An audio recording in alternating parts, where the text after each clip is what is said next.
The other day, my friend confided in me.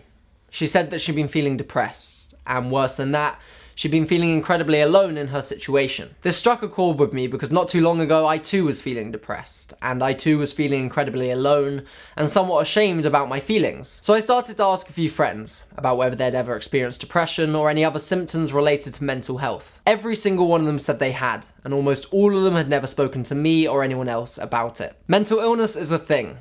It exists. In fact, 1 in 4 people will experience a mental illness in their lifetime. So if you're not affected by it, then one of your friends and family are. And if you don't know anyone with a mental illness, it's probably because they haven't told you, and they haven't told you because there's a social stigma attached to mental health. From what I've seen, more often than not, people dealing with a mental illness find it harder to deal with the stigma than they do the mental illness itself. And that is crazy because the stigma is created by us. So a mental illness constitutes as anxiety, anorexia, depression, bipolar disorder, OCD, schizophrenia, post-traumatic stress, and borderline personality disorder. Ultimately, we need to find an effective medication and treatment to deal with these illnesses. And that is happening. Every year that passes, we become increasingly knowledgeable about mental illnesses. Depression, for example, is one of the best documented illnesses in the world. However, what we're not doing is talking about it. And until we do that, nothing's going to change. Now, the stigma surrounding mental health isn't surprising at all. A mental illness generally suggests that something is wrong with the brain. Our brain is our control center. It's responsible for everything we do.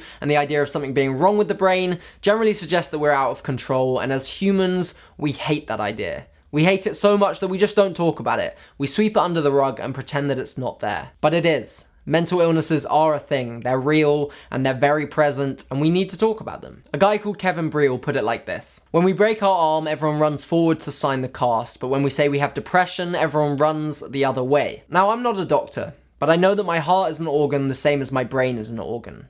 So why don't we treat them the same? Mental health disabilities are an illness, not a weakness. They are an issue, not an identity. It's okay to be suffering from a mental illness, but it's not okay to not talk about it, because then we achieve nothing. I've opened up a discussion board on our website, and I'd like to know your thoughts on the stigma surrounding mental health. If it's easier, feel free to use the comments below. Also, if you're a creator on this platform, whether you have an audience large or small, I challenge you to talk about mental health. This year should be the year that we talk about it, and the internet should be the place where that starts. I'd also love to create some sort of event around this year, some sort of event to raise awareness and also money for mental health. If you have any thoughts surrounding that, let me know that in the comments below. And finally, there are some amazing charities surrounding mental health and creating awareness for mental health, specifically Mind and the Time to Change campaign. I'll leave all the links for that in the box below. Anyway, those are my thoughts for this week. On another note entirely, we have a short documentary coming out next week, so keep an eye out for that. And that is everything. I will see you soon. Goodbye.